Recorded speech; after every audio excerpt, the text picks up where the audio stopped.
Sans aucun doute, vous êtes ici en tant que personne avec une histoire, une personne historique et, espérons-le, avec un avenir. Dans quelle mesure l'avenir dépend dans une certaine mesure de votre âge, mais qui sait? On ne sait jamais, même un jeune peut disparaître subitement comme une bulle de savon. Donc c'est sans aucun doute vous, votre histoire, qui a fait de vous ce que vous êtes. Mais si pendant un instant vous oubliez votre histoire et prétendez qu'il n'y a pas de passé, nous pouvons le faire maintenant. Je dis faire semblant. La réalité est qu'il n'y a pas de passé. Mais je ne veux pas dire quelque chose que vous trouvez trop difficile à accepter. Alors, je dis de faire semblant. Faisons comme s'il n'y avait pas de passé. Pourquoi je dis qu'il n'y a pas de passé? Parce que vous n'avez jamais vécu le passé.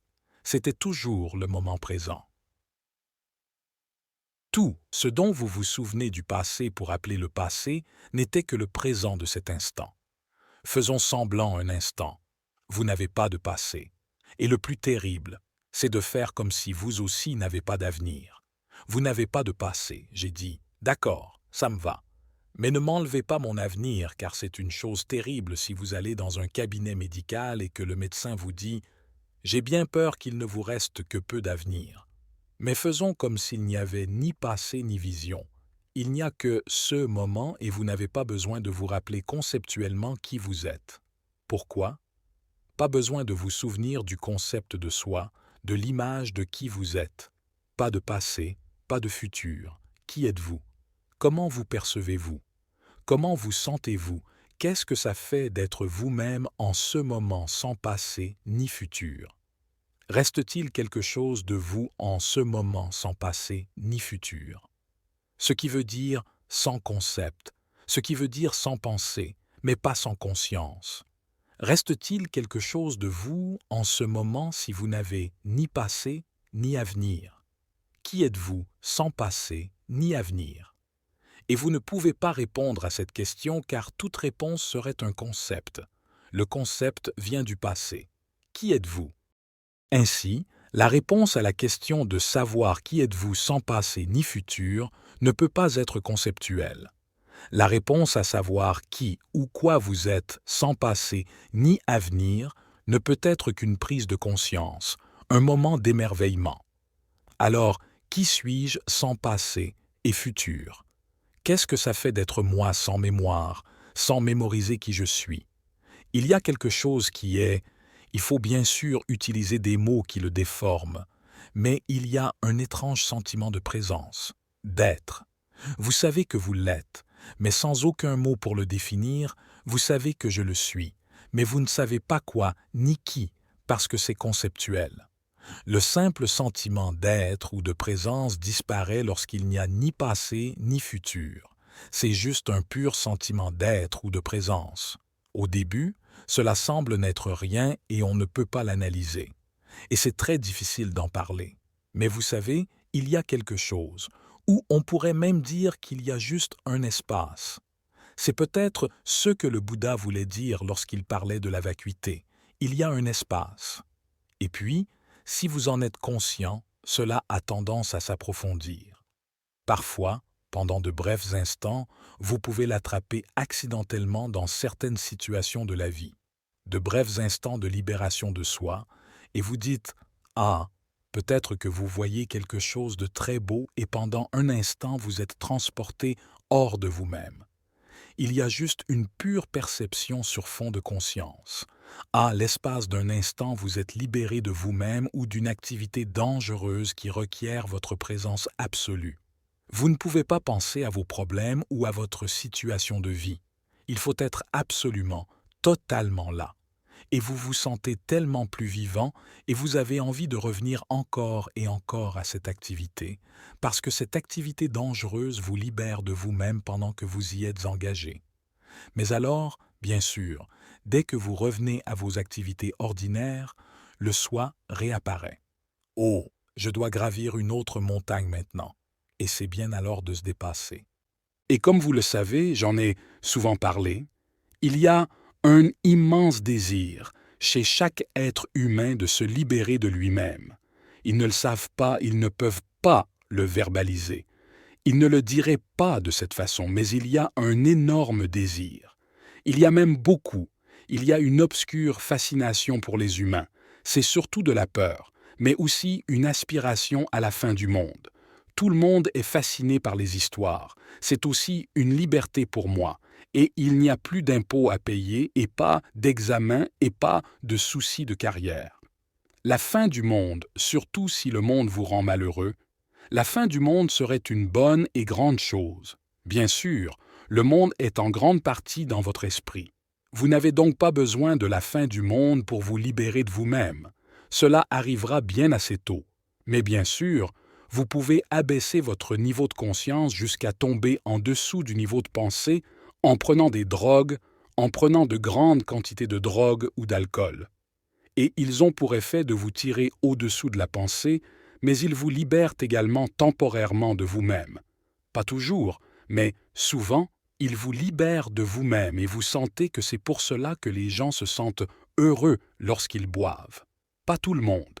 Certaines personnes deviennent encore plus agressives lorsqu'elles boivent. C'est une autre histoire que nous pourrions aborder un autre jour. Beaucoup se sentent heureux parce qu'ils ne se souviennent pas de leurs problèmes. Et cela aussi, il y a des humains qui existent en dessous du niveau de la pensée, du niveau de l'égoïste, de l'esprit égoïque. Et dans le passé, on les traitait d'imbéciles ou d'idiots. Ces mots-là, vous ne devez plus les utiliser de nos jours. Les gens qui vivent en dessous de la pensée n'ont pas une perception problématique de leur identité parce qu'ils n'y sont pas encore parvenus. C'est comme le chien. Le chien n'a pas une perception de soi problématique. Quel problème le chien a-t-il? L'amour-propre. Avez-vous un problème d'estime de soi? Le fou est aussi une figure mythique, dans la mythologie et la littérature.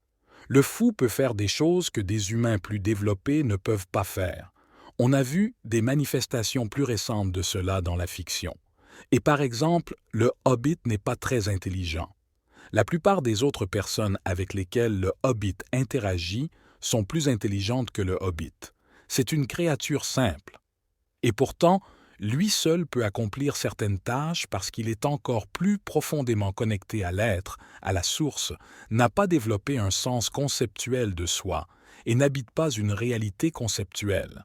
Forrest Gump, le film, un autre personnage comme celui-là qui fait de grandes choses et qui est soutenu par la vie mais qui n'en revendique pas le mérite parce qu'il n'a pas encore d'ego, n'y est pas encore parvenu. Vous n'êtes donc pas là pour suivre cette voie. Nous n'essayons pas de régresser de l'esprit pensant et de tomber au-dessous de la pensée. C'est pourquoi c'est peut-être le bon moment pour en parler.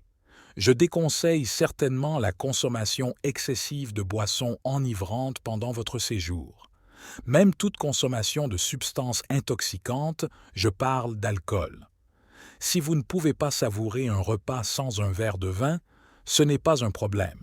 Mais 2, 3 ou 4 à volonté peuvent grandement interférer avec l'apparition de la conscience ou de la présence.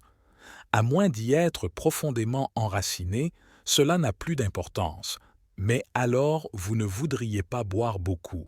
C'est donc quelque chose dont il faut être conscient ici, car cela vous entraînera au-dessous de la pensée, et vous pourriez alors penser que vous êtes présent. Et vous pourriez même convaincre quelqu'un assis à côté de vous lors d'un dîner que vous êtes illuminé. C'est donc une chose qui peut vous entraîner au-dessous de la pensée, et nous ne voulons pas être entraînés au-dessous de la pensée. Naturellement, vous descendrez en dessous de vos pensées chaque nuit lorsque vous serez fatigué et que vous vous endormirez. Et pendant ce bref instant, vous serez également libre de vous-même. C'est délicieux d'être fatigué la nuit et d'être au lit.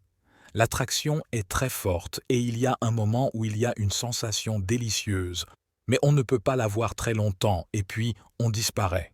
Et puis, une autre réalité émerge avec le monde des rêves, puis vous revenez sous une autre forme et les problèmes continuent.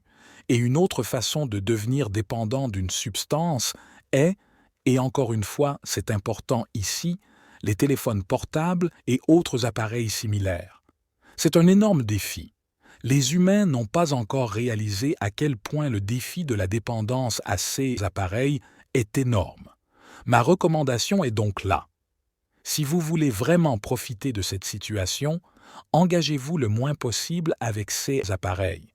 Peut-être consacrer brièvement 5 à 10 minutes par jour si nécessaire.